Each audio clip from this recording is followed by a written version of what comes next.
GM. Welcome to the Web3 Writers Hour. I'm CD Demisio, and it is September 12th, 2023. This is where writers, Web3, write 3, and the right stuff. All mix it up. We're here this morning, joined by my co-host, Cryptoversal Books, our good friends Odd Writing, myself, that's G-Monk, Epic Dylan, and Riona Morgan. We got to get you up on the stage as well. I didn't change mics when I changed my voice, you guys, and I'm sorry for that. It's an oversight. Hey, and there, Edward Carpenter, waking up at like 2 a.m. Oh, shoot. Edward, oh my gosh. I just removed Edward when I meant to invite him. That is unforgivable. Oops. Totally oops. Hey, so you guys, how are you today? I'm gonna get Edward back on here. Let's see if we can get this working. I hope I can add him back in. Hey everybody, how's everyone doing? It's kind of wet here in New England. We've had some flooding and some rain, and there's a hurricane on the way. And it seems like I was talking to someone and just describing that it seems like every other year we either have a drought or too much water than we know what to do with, and it's been a long time since we've just had a nice normal summer where we get enough rain but not too much rain. Those were nice days. How's everybody doing today in your part of the world? Man, I'm not gonna lie, it definitely is similar here. It's like overcast and kind of cloudy and stuff. I can't testify to whether floods are coming or not. Most likely here in the desert we're not going to see a flood, but we do sometimes. We had quite the loud thunderstorm the other night too. My day's going okay. I'm sick. You can't hear it right now, but I went to work and tried to do some stuff with my hands earlier and just could not. So that was very, very frustrating. But since then, I've kind of dove into some page stuff to kind of make hay while the sun shines, so to speak. And me and Robbie went to a call with the Modded team earlier that was just phenomenal. And I say call with like air quotes, even though you can't see my hands. And basically it was synchronous tech based. And it was like, yeah, I don't know. It was really wild. We never ran into the problem you run into all the time on Spaces where multiple people are trying to talk at the same time and you can't hear any of them. You can go through and just read them all, you know. So I think that's a really interesting thing. And I can't wait to try that out with at least the Paged Out core team and maybe the Paged Out community more broadly coming up soon. So that's a little bit about my day. Thanks for asking. Very cool. Yeah, that sounds like a great chat platform. Text, why not? Why not? And like you say, nobody's talking over anybody, and everyone can just be talking, getting all the good work done. I'm really excited about what's going on with PageDAO. I'm looking forward to all those developments, and it's going to be amazing. It seems like there's VC money going into the wrong hands, and we need to prove that to them. And you know they're wasting their money because I can't see anyone who's been in the space as long, working as hard, getting as much done as PageDAO has, and just killing it. So yeah, it's I'm really excited to get into the details on it when they're available. How's everyone else doing today? Hey, I am doing great. Cryptoversal, I managed to get Edward back finally. Edward, I'm so sorry. You know what's funny is Edward today has a topic which is the power and perils of moving slow versus fast in Web3, seeking balance and community building. But I would like to point out that there's also perils in moving fast, which is what I was doing when I kicked you out of the space. I'm so sorry about that. No problem. Looks like they let me back in, so I'm really happy to be here with everybody today. How is everyone doing? I think I'm doing all right from Austin, Texas. It's hot here, but I did hear a little bit of rain on the roof last night, which is good news for where I'm at. And I'm there's a lot of bad news in the news about Libya, but there's really good news about the James Webb Telescope that has me very excited. Although it's a little bit early, so we don't want to jump the gun on the James Webb thing. Oh, jump the gun, my friend. Come on. I'm aware of the Libya news, which is another totally awful disaster to go along with Morocco and other places. Tell us about the James Webb Telescope, please. Jump the gun. Yeah. Okay. Well, so it detected uh, dimethyl sulfide on the planet K218b. Now, this is this chemical. The only way you can create it is that life can create it here on Earth. But we did have something similar, where we discovered what we thought was a sign of life on Venus, and it turned out that wasn't real. So this actually, we're still going to need about a year before we know if this is actually legitimate or not. We already know from Hubble that the same planet has carbon dioxide and methane and water vapor. So the fact that James Webb now discovered at least a signal for this molecule, if it turns out to be real, it could be the smoking gun for life on another planet. But again, it's I jumped the gun last year with the Venus thing, and I got all excited, and I got on Facebook, and it's like, they found life on Venus, and then of course I felt silly because I jumped the gun. But anyways, this is interesting news. That's super exciting. But I got to say, man, I mean, I own some moonlings that come from Venus. So there's obviously life there because Venus doesn't have moons. So they live right on the surface of Venus. It's in the NFTs. It's so ridiculous. So, sorry, you guys are all talking like intelligent stuff. And here I go again with my my ridiculousness. Edward, I want to jump right into that topic that you brought today because I think it's awesome. And I'll let you just lead into it. I mentioned it, but please tell us more. Okay, how's my connection? A little better than sometimes? Yeah, it sounds good. Sounds You sound good. a little bit hollow, but it could be that you're sitting in a camper or something in the middle of the Australian outback. Very close. I'm sitting in the bathroom of a small hotel in Canberra.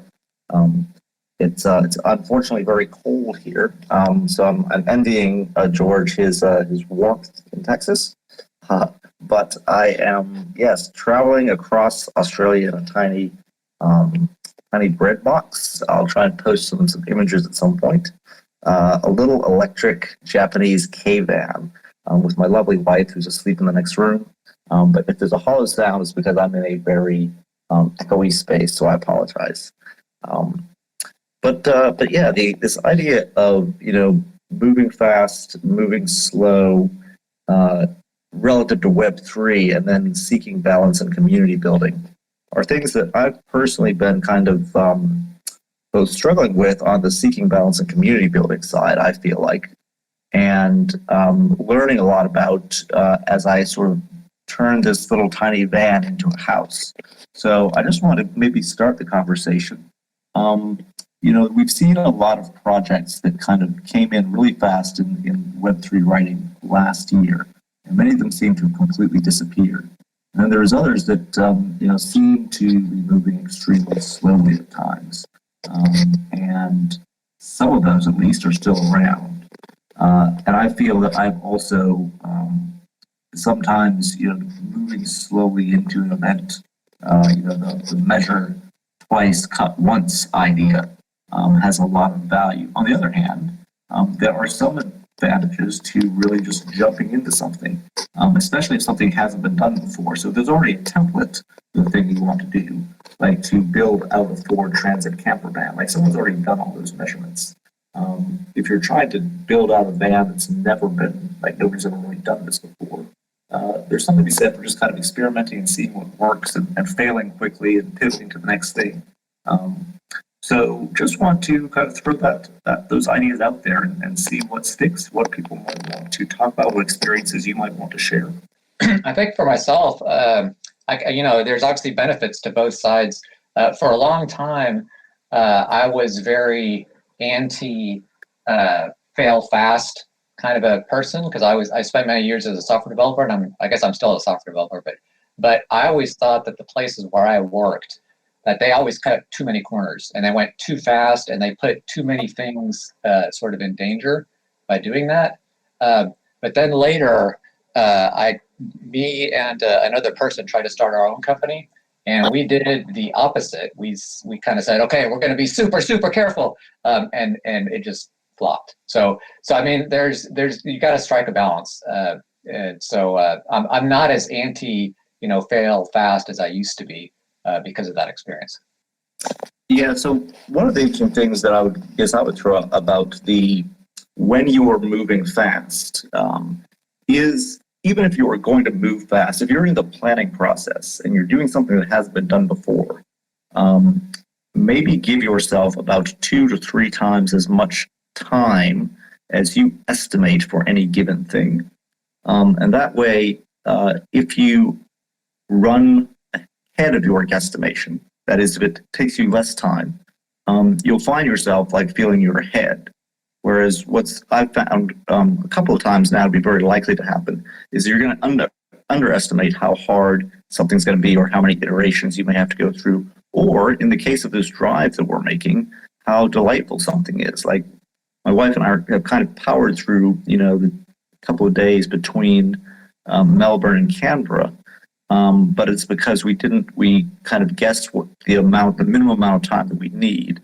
And it turns out we need all of that plus, so we don't have the time to actually stop and enjoy many of the things that we are passing by because we've made commitments to be somewhere else later on. So in both travel and, physical construction in the real world, and for me also with, arts and poetry, it has taken me a very long time to get the second edition out because I'm trying to incorporate a MP4 spoken word, really interesting piece of work.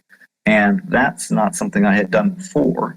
I kind of made up some assumptions about what was the art of the possible in terms of, sort of off the shelf solutions. And yes, I've definitely found that I feel if you're moving quickly through unknown space, maybe give yourself a lot longer than you would intuitively think based on your own previous successes something's going to take. See, I'm kind of the opposite. I'm like for example, with Vagabond magazine, I was like, okay, I want to do a magazine. So I started doing a newsletter and then I was like, nope, I want to make it a magazine. So I did 4 issues in 4 weeks and Cryptoversal was helping me with it, doing the literary section. And I think Epic Dylan was in a couple of those first ones. But I mean, it was just like, it was so imperfect and I knew it was imperfect, but we just had to get it out the door so we could show people what we could do. And we haven't created a perfect issue yet, but we're getting closer every time. And this last issue was doggone close to being perfect. So anyway, I do feel like sometimes you just have to shit or get off the pot, toilet metaphor, I suppose. But that's my opinion on it. The problem is when you do that, you do run the risk of breaking things. You run the risk of hitting the wrong button. You run the risk of doing the wrong thing. And so you have to be willing to sweep up the mess or to fix the mistakes that you make along the way. I love this topic, by the way, because it's so Web3, because you're right, Edward, there's so many platforms that we've seen come in and be like, we're going to do this. Like I think of a published NFT, which I've heard nothing from for so long, or even the Meta Library, which was so awesome, and they've just seemingly disappeared. And they came in so big, and then there's PageDAO, PageDAO has just been steady. We're going to do this. We're going to do this. It's going to take some time. Sometimes there's little bursts of energy, but it's never really unsustainable. So yeah, I mean, I would love to also sort of revisit all those platforms. I mean, Creatokia is another one that just keeps going along, and it hasn't been like Book.io, which, Book.io has had that moment of holy shit, millions of dollars. I don't think Creatokia has had that moment, but I think it's possible that it could happen anytime because they're not giving up. They're not going anywhere. So anyway, I'm talking a lot, but what about the other platforms and what about other people's experience with fast and slow? Yeah, definitely. We're at an intersection of technology and creativity, and I think that's kind of tearing us in 2 different directions. Where technology want to move fast and break things, and that's the goal. Is if something can be broken, it should, and then when you fix it, it's going to be stronger. But the creative side of it is you want to go slow and do things right and have something that's enduring in itself and has value in itself. And so being Web3 literary, and these platforms were all Web3 literary. They were looking for the big tech breakthrough and push it as far as you can, and also the big creative breakthrough, and someone is going to come and be the next Harry Potter, and it's going to come out of this space, and it's going to bring onboard people into the space because they're going to want this story that's not available in a traditional format. And I think until we see just this perfect alignment of creativity with technology, it's gonna be tough. And part of it is what to move fast and what to move slow with, and part of it is part of the machinery is inherently moving fast as the technology changes and evolves, and part of it is inherently moving slow as you develop a story and characters and a world and an audience for it. And yeah, how do you bridge the gap between that? I guess what do people think about that? Oh, I think that's a great question, and honestly, this is something I've been working on for a lot of this year. It started off, and I was under pressure. Had to figure out some way to kind of make ends meet financially, and just kept failing and just kept struggling, and eventually had to get a day job, and now the perspective has changed. And so in the past, the fallacy that I was guilty of was that I would, go balls to the wall and just absolutely push as hard as I could for a while. But in the interval between these periods, there was very little support and there was very little continuity. And so I think that the balance between fast and slow has to be that there is kind of like always ongoing, like kind of slow development happening. And then, in the context of this larger framework, you're allowed to maybe make fast pushes here and there to achieve specific target objectives that are well aligned with that bigger, slower framework. So I think that that's the way that those two things play nicely together. I like to race cars. I like to, win video games. I like to play bullet chess. Everything I do is about kind of going fast. But in order to be productive, I have to situate that speed within a more sort of, I don't know, continuous, I guess, sort of context. That makes perfect sense to me, Dylan. Because the way that I have to work, the way that I have to write is I have to give myself bursts. Otherwise, I don't get anything done. It's one of the reasons why I love NaNoWriMo, National Novel Writing Month in November, is because it incorporates those bursts. It's like every day you sit down and you do like a 2,000 to 5,000 word burst, boom, and it's done. And at the end of 30 days, boom, you've got the story. And of course, you always have to come back and fix it. But yeah, I've never been diagnosed with, ADHD or any of the neurodiverse things because I'm of the age where they didn't diagnose that stuff. But there must be something going on there, because if I don't do things fast, I lose attention and I'm doing something else. So I have to really sort of like move. And I also wanted to touch on the aspect of community building that Edward mentioned. And that's one of the huge, huge things that moving fast fails on is, again, the example of Vagabond Magazine. Like I said, let's just do it, let's build it. But the most successful projects in Web3, they spend a lot of time building the community before they ever launch anything. An example I can think of right now is Sugartown, which is the Zynga game. They've built a huge, huge community. They haven't launched a single thing yet except their Discord. And they won't let most people in the Discord. So that's a big Web3 thing, is the community building aspect. So how do we feel about building better community? What are some best practices for building better community? What are some ways that you guys have had success with building community as writers in the Web3 space? I mean, I guess I woke up thinking about some of the community aspects, but also some of the, the darker side, I think, as well as the good. I think it's great to build a big community, build it, quickly if you want to. But I look at a few projects and I say, they built the community based on, promises. And they actually took a good bit of money from the community and then never really delivered anything for that. So it's one thing if you deliver, say, a book and you charge a high price for the book and then you go just disappear. That's okay. you created a product, somebody bought the product based on what it was, the writing or the cover art or whatever. But if you say that you're creating, the next library of Alexandria or this or that, and if you sell essentially speculative library cards, and say the value of this library card is you get to read all the books that in the future we will write.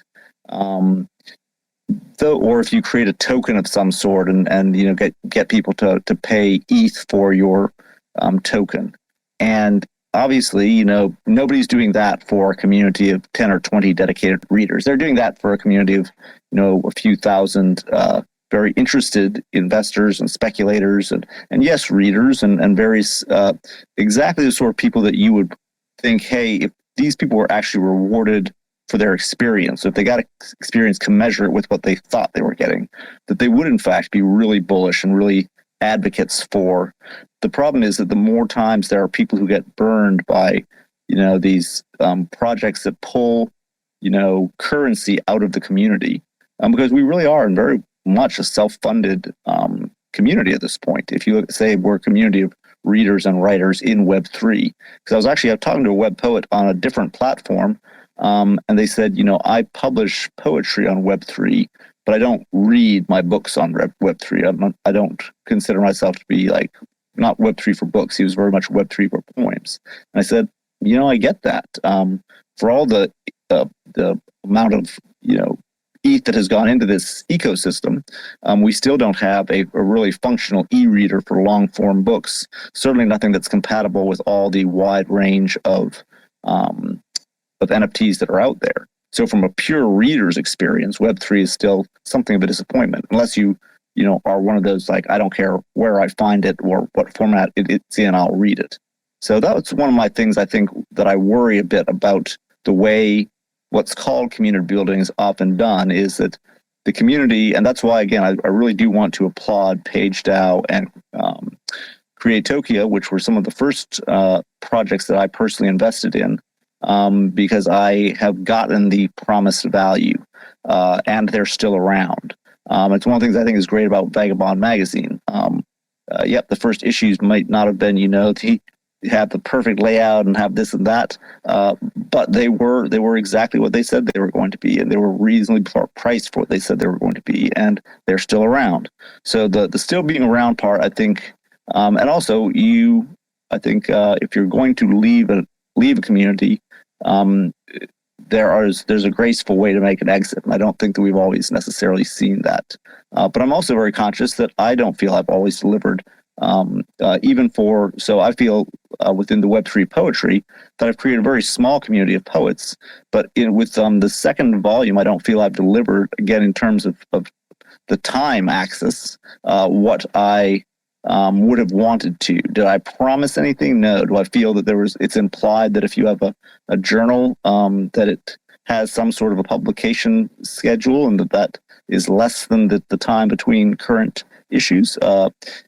Perhaps, but that goes back to this question of balance, and I think Dylan might have touched on this as well. But let me get off the soapbox and see what everybody else thinks. Edward, I'm going to jump up there while you're still on there, because Arts and Poetry Magazine, you said it was going to be a process, and you've been very clear all along the way that you're taking your time, and you've vocalized about it. And the meta library card, which I think you referenced, I don't mind just calling them out because I paid for that too. It's such a disappointment, and it's such a terrible ripoff in a space of readers by readers, of writers by writers. And I feel like those guys were writers, and they sort of just left us all hanging out to dry. And maybe they'll come back into the space and do something, but it really is a bummer. I do want to shout out a positive to another project too that has been from the beginning there and consistently providing value to people that are involved in it, and that's Readle. Readle has been another one that they keep showing up, they keep doing things, they keep innovating and doing new things. But Edward, go easier on yourself, because I think you're not in that same camp as some of these other ones that we're talking about. You're definitely someone who's here, who vocalizes what you're doing, and who lets people know. You communicate. On that same level, the reason why I jumped up here in the first place, while you're still on the soapbox, hopefully, is I wanted to ask you about Lit and community building there. I know you're deeply involved in Lit and what's going on there. How is the community going there? How are things with Lit and the Litiverse? So I would say that the Litiverse is one of those places that is the almost perfect example of how to do everything wrong and still have the potential to do well. So we have just gotten to the point, my involvement started out as just being someone who bought, Neil Strauss's book and wanted to review it, and then got kind of involved in a lot of their projects. And one of the things I really liked was that they did interesting technical stuff. And what I thought was interesting at the beginning was kind of their, some of their anonymity and their just kind of like weirdness, and it's going to be a surprise. But and the idea was they were supposed to form a DAO, and that they had this, pretty big chunk of tokens that had been gifted back to them by Cosimo Di Medici, and that was supposed to fund these grants for arts projects and interactions with Web3 artists. And so that was what I was really believed in and was passionate about. And unfortunately, what happened was that and they built a huge community around this, and they did do some really interesting things, and then they just dropped the ball in the community. So the founders, who were anonymous, just kind of disappeared, and a couple of people from different kind of brand name organizations kind of dropped in for a moment, and then dipped out as soon as it was clear that there was going to be any sort of due diligence. And of course, it's not easy when all markets are crashing. But for most of us who are in this room anyway, we looked at the bear market as just a time to build cheaply and to collect cheaply. But there's a core group that has never really given up.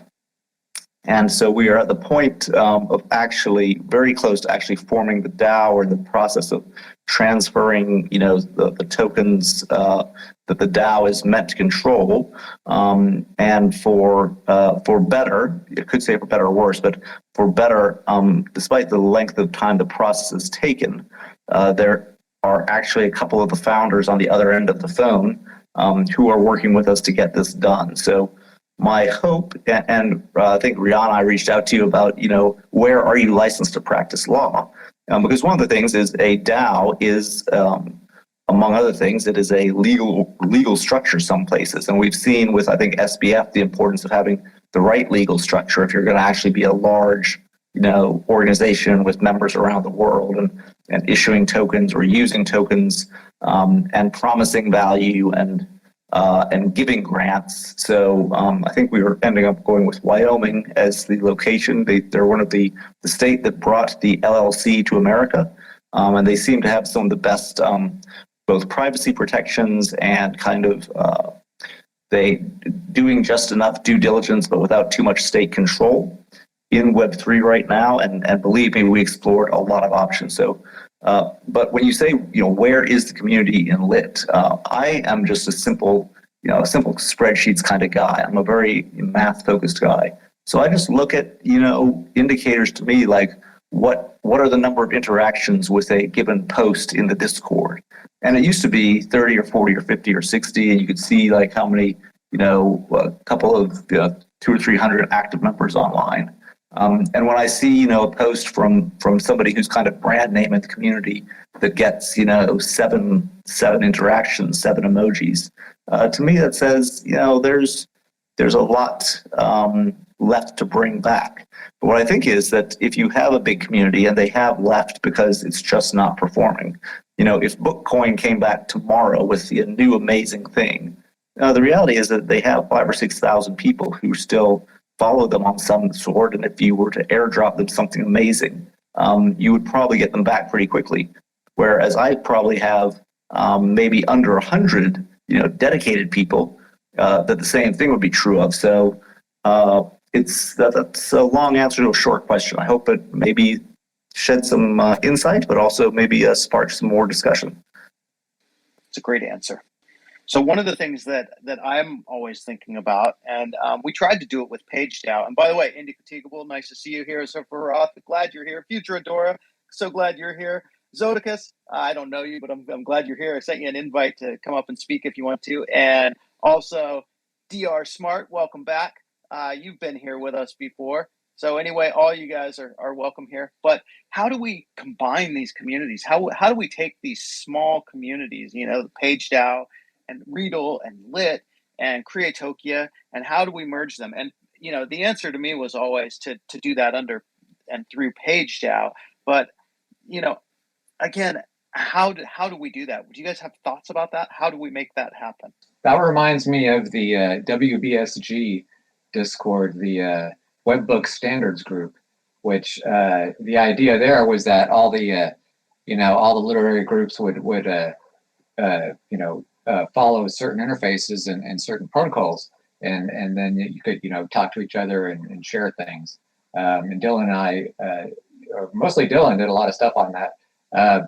And right now it's taken a break, but I do know that the idea is floating around out there, and the idea will not die. So I think it's only a matter of time before there's a lot more interactivity amongst all the different platforms. Okay, so I got to say this, but the problem that I had with the WBSG and the reason why I think it didn't gather more steam and interest is because it just, and I understand the importance of it, but it wasn't fun. Like we sort of have to create a fun way for readers and writers to interact, and web book standards is not the way to go. Maybe Riona and Cryptoverse, because they're lawyers, they would dig that more. Well, yeah. I don't know how you would gamify web book standards to make it a fun process. But if we could, because I think George is definitely onto something that we need some kind of maybe an umbrella organization, or maybe just a place where everyone in the industry can gather and just blow off steam and share ideas and share standards and get the excitement going, because all of these platforms are not in competition with each other. They're all in the same game to help each other out and build the space into something that people will come to. Hey, I just want to interject right quick to say that the Web3 Book Standards Group's product is actually alive and quite well. You guys are not going to believe what I'm building with it right now. And also, it may not have been fun, but, at least it was short. I think it did what it was supposed to do. That was definitely not a personal slight. Edward, you've had your hand up for a bit. Yeah, I just wanted to say that I think it is great that people in the community are looking at this idea of a standardization. And this is, again, that kind of moving slow versus fast. I was just looking, at the history of writing. I've been listening to too much Jared Diamond on the car lately, but, the writing has been around for 5,500 years at least. And when we talk about a book today or a newspaper or a magazine, there's a very distinct thing that we think about. And if we say, magazine in whatever country, whatever language, whatever country we're in, most people will think of something glossy that's about 60 to 80 pages and has a bunch of advertisements and some long form stories. And we say poetry journal or book, or there's some things that we think, and we think that that's what it is, right?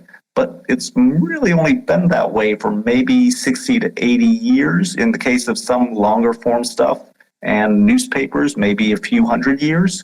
But it took a very, very long time for the human race to settle on what a standard was going to look like in written media. And even now, we're here kind of changing that standard. So I think that this is one of those times that it's okay to say, in a perfect world, it would be, because I am a very standards guy. I travel around the world, and I wonder why we never settled on a single set of electric sockets, why I have to bring an adapter everywhere. And I think that the best we can do as creators at this point is to, my way has been to create across platforms. So I've published with everybody, and to advocate for what I find as a reader to be good solutions currently, which includes, being able to read something in a sort of a Kindle-ish format on my phone. But one thing that I think Rihanna, maybe you did this, maybe you can remind me if I'm right or not. Somebody did a project where if you bought their book one of your options at least was to get a hard copy of the book sent to you, and you'd have your NFT off, obviously, and your other stuff. Audio is another thing that seems to lend itself well to the space and lend itself well to the lifestyle that many people in the Western world at least lead today.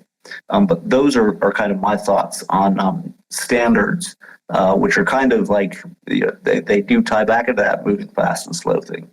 Wasn't that MS Borland that did the hardback book option? She definitely did one, and I couldn't remember if anybody else. I think Book.io, one of the things that they're talking about at least is the idea that you could have, I think, print on demand of your NFT. So again, that's one of the projects that I have not yet dived deeply into. I think I have my Cardano wallet that's funded, but that was the third trio of my things to talk about was balance, and my balance between real life, which I think Dylan kind of talked about, and the needs to do other things, and Web3 is a little bit off, and I'm still working on that. But Book.io, I think, was going to offer some sort of interface between the paper kind of Web 1 standard and the Web3.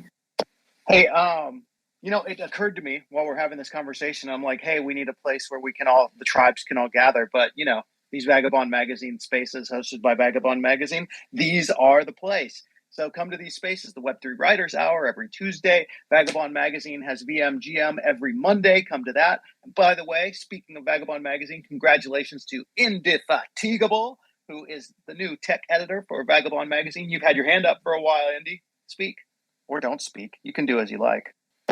Well, he's waiting to chime in. I just wanted to add Vagabond Magazine actually to the list of multi-platform. I think that you guys are now available, maybe not in hard copy. I don't know if anyone does kind of print on demand for magazines, but you're available both in Kindle and various formats of ways you can read Web3, if I don't misremember the latest. That's correct. We're on Tezos, Readle, which you can buy with Matic. You can also buy with ETH Matic on OpenSea and Rarible. And I think that's where we're at now. Am I missing anything, Rihanna? No, I don't think so. I think that's exactly right. Okay, let's see if Indy, do you want to talk? We want to hear you. I mean, we really do, but we don't want to hear you unless you want to speak. So if you're unable to speak, that's okay. No, yeah, knowing how busy he always is, I'm imagining he's like trying to talk on the on a cell phone at the same time while doing this. So it's totally cool. Yeah, I just want to say hello to Arjan, who just dialed in when I mentioned that I had been talking in another forum with someone who believed Web3 was a good fit for poetry, but maybe less for reading long form. He is the person that I was having that conversation with. So Arjun, welcome. Good to see you here. And you, like myself, I believe, publish a poetry journal. Did you want to tell us anything about that? I think I mentioned last week that I was hoping to talk to you a bit about that in the space, and then unfortunately I was sick and was not around, and Vagabond and Cryptoverso are carrying the weight for me. Arjun, we have sent you an invite to come up and speak if you want to, but Riona Morgan, in the meantime, I saw that your hand went up. It did, because I was listening to everything, and good morning, everybody. I just wanted to jump in and say that I had an opportunity to attend a local writers conference here where I live in Montana, and it was the first time. I think I've been recognized as a writer like at a conference one other time, but it was really because I was speaking and people sort of knew about me, and this was years ago when I was president of Montana Romance Writers, and people were like, "Oh, you're Rihanna Morgan," blah blah. Anyway, but this conference that I went to just this last weekend, I was recognized. And then the person came over and was talking to me, and they were like, what are you doing? Like, I see you all the time on Twitter, and what are you working on? And so I was talking to them about literary NFTs and digital collectibles. And then there was, how you're talking with one person and then there's 3 or 4 other people that join. And so eventually there's 6, 9, 10 people standing, and we're sort of having this conversation, and nobody had any idea about literary NFTs or digital collectibles or even Web3.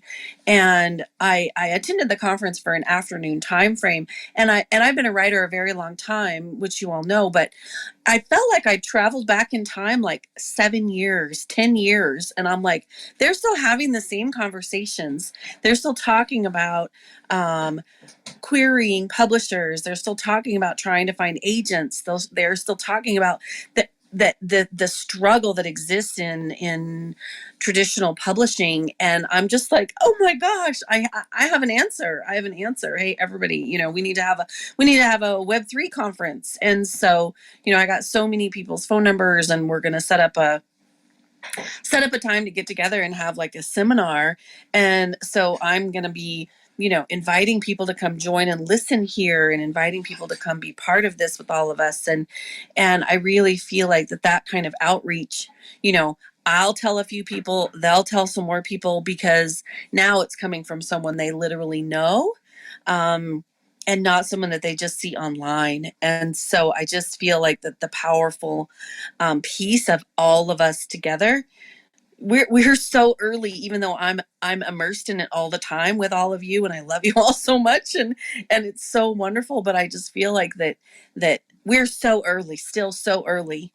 And so I'm like over the moon excited about all of the things that we're building, and we get to create the world that we're all wanting. So I just wanted to jump in and say that, and say good morning, and say I love you. I just want to highlight how important it is to have these real life meetings. And I'm very, consider myself very privileged that future Adora and I have met in person and did a poetry reading together in Amsterdam, a lovely place she invited me to, and that I've gotten to meet with and speak with Rihanna and CD and a few of the people in the space, and hope one day to be able to put names to most of the faces. But anytime that there's an opportunity to get together, and it could be a big, crypto conference, but it could also just be, one of the things I think I did with Litisons, and maybe I should try to do within our community, is just create like an actual, Google Maps overlay of where everybody is. So next time I'm George in your town, I'd love to pop in and have a cup of coffee. And the same thing, DR Smart, I know you write about the Tuskegee Airmen. I served in the Marines at a base very close to where some of our first African-American soldiers trained, and Marines trained in the beginnings of World War II. So I think many of us have a lot, and all of us are kind of, I think, joined by a common thread that we like to read books. And Arjan, I might try to practice my French with you if I make it over to whichever part of France, because I believe that you're based in France, correct? Yeah, that's true. That's true. Thank you, Edward, for inviting me up here. I am based in France. I live just outside of Paris. I was in the very, very good fortunate position to be able to visit the vernissage of the poem subject opening the exhibition. So I actually met Sasha Stiles and Ana Maria Caballero and some of the other wonderful poets out there. I met another poet. We have an NFT. There is an NFT factory in Paris, which is basically an NFT gallery. So that's I try to go there from time to time. It's absolutely true. Meeting in person is an added bonus to all this wonderful connecting that we do. I even managed to invite one of the crypto poets I met to come and judge a poetry reading competition at my children's primary school. So that was fun. We had a jury of 3 consisting of 2 people who publish on-chain. So that was great. That's wonderful. And I just have a quick question for you, a little off topic, but not really. There's a lady in one of my other groups who is looking for a place in Europe to do a IRL display of NFT art. She's sort of a mid-level collector and a patron and advocate. Do you happen to know any places in Paris? Would NFT Factory be a good place if I was to recommend? She's reached out to her community for recommendations for a venue in Europe, and I was like, well, I don't know, but I'll ask people if I find them. Yeah, well, I don't personally know the people behind the NFT Factory, but that would be actually a very good place. It's right across from the Centre Pompidou, which is the modern art museum or contemporary art museum in Paris. So it's really in the center. They have screens. I don't know if budget or something for that. So they have an open screen event from time to time where you can rent the screen. So she should definitely reach out to them. Okay, I will do a bit of research and recommend her to at least look into it. Thank you so much. Yeah, no problem. And so I think we met indeed last week, Edward, on Warpcast, the Farcaster platform, which was fun. And we spoke a little bit about long form and short form and poetry. And I mentioned my digest to you, which then subsequently I had the good fortune to talk about at length here in this hour last week. So yeah, I'll be listening to the recording as I'm driving tomorrow.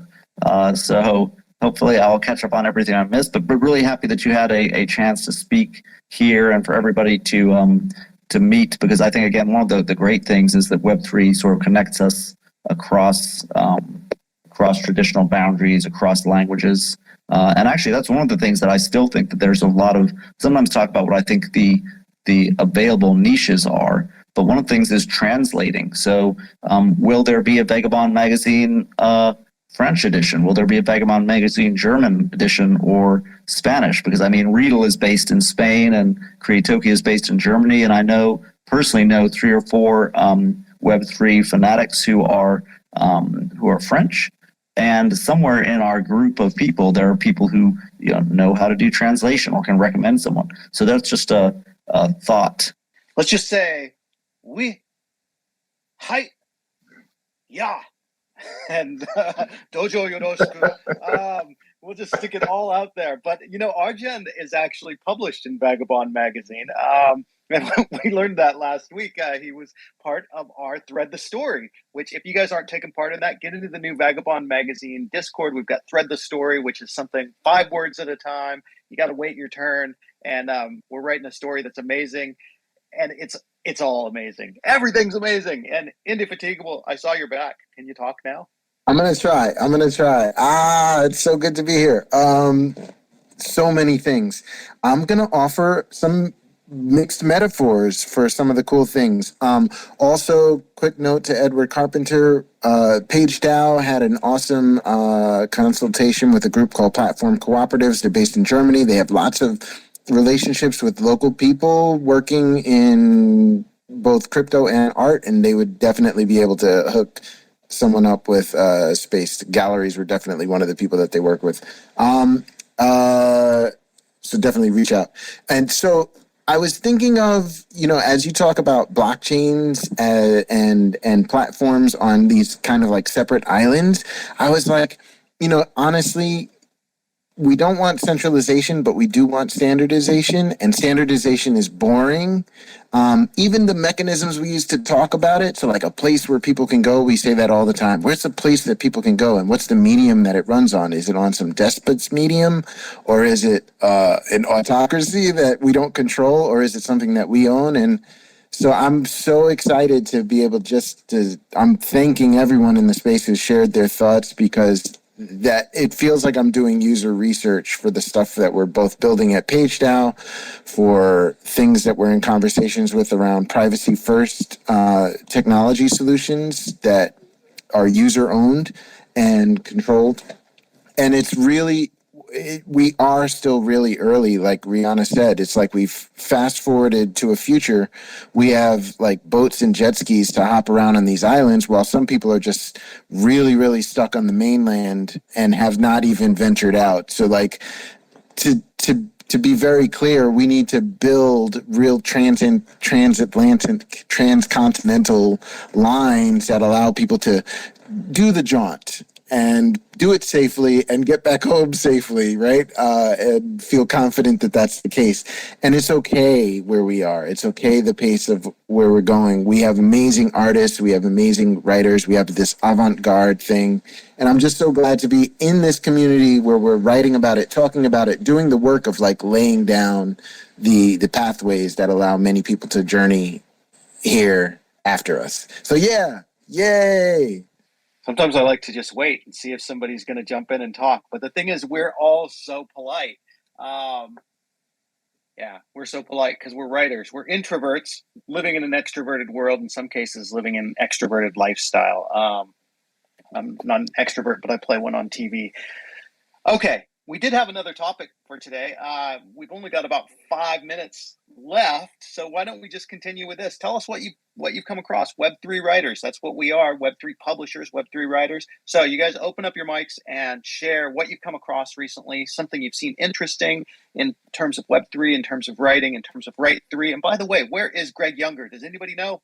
It's a good question, but I wish him well wherever he is. Rihanna, I see you've got your hand up. Maybe you could go, and then I realize I do have something to poll the community about poetry and lit and getting together on Web3. Yeah, I just wanted to address where Greg Younger is. I I don't know. I think Edward can probably attest to this. When you're gone for a while, I'm like, where are you? And so like Edward was out on walkabout or something, and I was like, where are you? I haven't seen you in a while. Are you all right? And so we haven't seen Greg in a while. And so I did a week or so ago, I reached out to him and he said he's just taking a break, doing some behind the scenes building, but he'll be back. And so just, letting everybody know he's still around. He's just revamping some things and then he'll come back. So yeah, awesome. So if you get a note from me, it's just because I've been worrying about you.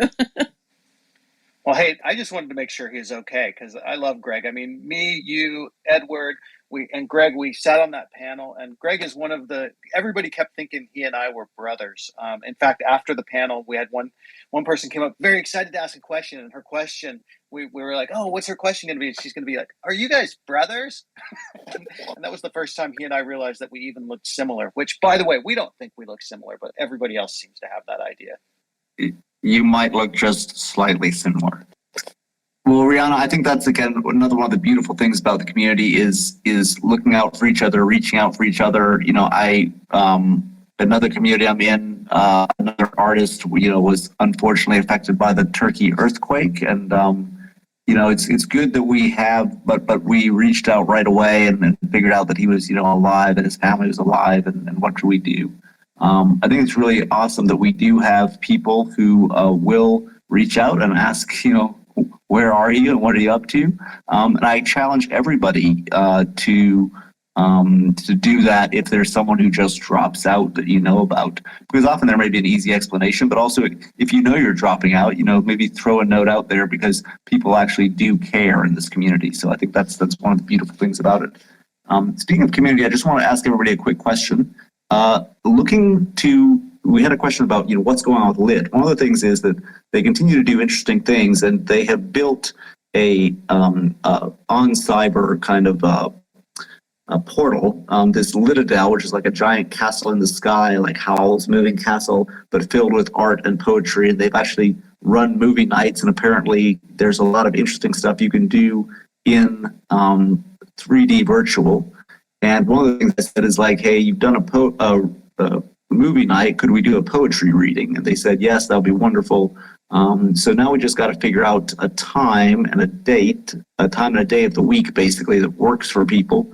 Because especially when you have Europe and Asia and America all trying to get on the same sheet of music, like for this, it gets a little challenging. But does anybody have an idea of what might be, what's the time or a day of the week that might be better or worse, weekends or the middle of the week, or any thoughts? Feel free to just tweet to me as well. But Future Door, I see your hands up.